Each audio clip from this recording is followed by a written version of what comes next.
I considered myself to have passed the real driving test was this one time. I call it, you can think of it as the Shalu Didi test. Shalu Didi is my cousin. She's elder to me.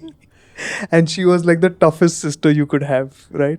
She was my tennis coach and all of that. She was really good at it. Anyways, the point is that she was my teacher at one point. So with me, obviously her trust levels would be lower because Correct. I've always been the disciple, that, right? So when I started driving, she was visiting Pune and my grandmom was also there. And you can imagine how nervous she was about getting into a car that I was driving. Correct. And the funny thing is, my grandmom is sitting in the front seat, Shalu Didi is sitting in the back seat. And even before we started off, she's like, Kartik, tu dheere chalana, tu bahut tez chalata hai, tu aisa mat karna, waisa mat karna. I'm like, Didi, I've not even started driving. Can you calm down? She's like, no, you be careful, huh? I've got daughters now, you can't take risks. She's like that, completely mad. So we got out and we used to stay in Pashan Road, so it was like not much traffic. So, but narrow road, getting out, then we got onto the main road. And I'm just driving chill, okay? And then after some time, I said, Didi, and this is, I'm talking about early 2000s, right? And I think we must have been in a Fiat or at the very most, what did we have back then? I think it was a Fiat. So it's not like a quiet, smooth, modern car or something like that. Right? It would be noisy. Yeah. And we got onto Pashan Road and at one point I'm like, Didi, we are at 80 kilometers now. Kartik, देखो मैंने बोला था धीरे चलाना. So that was, I said, see, you didn't feel it. Yeah. It's only when I told you that we are going this fast, you were like, go, slow down. So that day I considered, okay, now I've passed because Didi could relax. Correct. She was sitting in the back seat, chilling. My grandmom was in the front, completely unbothered. Yeah, no stress. Yeah. So in this, what I'm saying is, you may have people who are critical of you. But if you can put them at ease with your driving, they can feel comfortable with you, you would have come a long way. Yeah. Right? Because you're being able to instill trust in somebody else with what you're doing, and they're completely not in control in that situation. So if you can get to that, I think you're golden. Yeah, So absolutely. No, and with passengers, the whole game changes, right? To me, there was a couple of weeks in here where I was ferrying a colleague of mine who stays in the next building. So we're coming to office together, come with me. And she got a helmet, she got a jacket, she was fully geared up. And the first day I rode the Ducati, I got here thinking I just did a terrible job because it was in full power mode with full reactions. So oh yeah. to me, it was terrible. To her, it was a Ducati with electronic suspension managing a lot of my idiocy, so she didn't feel it like that. But that evening, I changed all the settings. I changed the preload up one notch higher. I moved the throttle settings to be much more gentle. And then I was on best behavior on the way home. She told me that on that stretch, did you realize you went 110? That's illegal.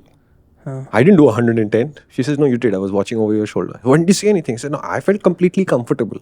It wasn't like you were doing it in the middle of traffic. But did you realize how fast you went? I didn't. She was comfortable. That's a score. That's a victory. I felt confident. And I got off the motorcycle thing. I did a good job there. I didn't really have any jerks. There was no funny movement. I didn't have to brake too hard because something unanticipated. I think I nailed it. In the process of which, my mental speedometer took me way beyond what I would have normally done on that stretch. That is a great sign. That's also a warning, which means you're getting comfortable with the idea of doing something that is, say, 30 kmph over the speed limit, which means now you have to pay more attention to staying under it.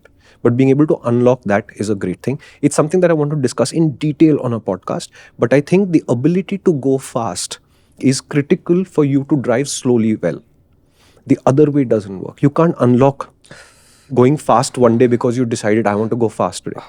Right? But if you can learn how to be fast, then you can do slow with very little of your brain being used, so that a lot of your brain is aware and available when an emergency occurs. So I would like you to drive at 30% of your skill really well, rather than drive at 70% of your skill and struggle to make it happen. This is why when you drive with racers on public streets, they're not always slow or the most well-behaved. But the control, the anticipation, and the neatness with which they get through traffic, I'm telling you, it's beggars belief. And they're barely functioning anywhere close to their ability, right? Because they're having a conversation with you. Yeah. This was in season 1. We had discussed this one time I was driving up to Srinagar for the Mughal rally. and I met up with Hari Singh in. Hari Singh is a legend in that sense for India and Yeah, multi-time Indian Rally Championship winner. national rally champion, and a super relaxed person. When you meet him, you'd think he'll be like this full aggro. No, he's full chill. Absolutely chill. Yeah. And so when we left from Chandigarh and we were driving up to Rajouri, or I don't remember now where we were driving up to. So there was one night halt. I was in an Endeavour, there was a Fortuner, there was something else. Well, there were a whole bunch of families traveling with Hari for this event. And I was one of the media guys there to come cover that, and I was going to drive this. So I had one car to myself, which I picked up from Chandigarh, and they had their couple of SUVs. And there were a bunch of kids, right? The families, they had their children along who were literally bachas. In which car did the kids go? In Hari's car. Hari's Actually, car. yeah. Which car was the fastest? Hari's, Hari's naturally. car. Which was the smoothest? Yeah, also him. The safest car was also the quickest because the hands on the wheel Correct. were the most trusted, were the most composed. Correct. Right? I tried to follow him in the Endeavour, and he was, I think, at that point in the Fortuner with the kids in it. And he was like, I couldn't keep up with him. And when I stopped, I said, I couldn't follow you. So he's like, मैं तो तेज नहीं चला रहा था. I was like, okay, that's your not slow, right? Correct. So his skill level is way up there. So when he's driving, what is fast for me is his 30%. Which, think about it, what that basically means is that Hari is actually driving at what Karthik thinks is an amazing pace while having a chat with the kids. That much brain power and skill is left over, right? And to me, I've said this before and I'll say it again, safer and faster to me are the same coin looked at two different ways. You can't do this without that. You can't do that without feeling like this, right? If you're not feeling safe, you're not going faster, you're just taking a bigger risk. This is how most of the people who go fast in traffic work today, unfortunately. Okay? You can only go fast when you're feeling confident and safe. There is no other way around it. This feeling can be false. That is a flag, which is what usually happens when you think, I'm a good driver, but you don't have any basis for it. Not good. No, the basis. Okay, the basis is I drive well. Everybody in my vehicle is usually comfortable. I have no real incidents to report. I park well. Everything says I am a good driver. And there is where my feeling of safety and comfort comes from, so I can go faster. Remember, the feeling of comfort has to remain. I'm comfortable going this kind of fast. If you can't achieve all of these things, you're not doing a very good job of driving right now, even if you're generally a good driver. And this can happen, okay? Mood swings happen. People get angry and upset and then they decide, I'll go for a drive and work this thing out. No, there's no emotion going into the car with you. There's no emotion coming onto the motorcycle with you. No matter how angry I get. When I'm on a motorcycle, I'm back in my zone of, I have a job to do and I have to survive this ride.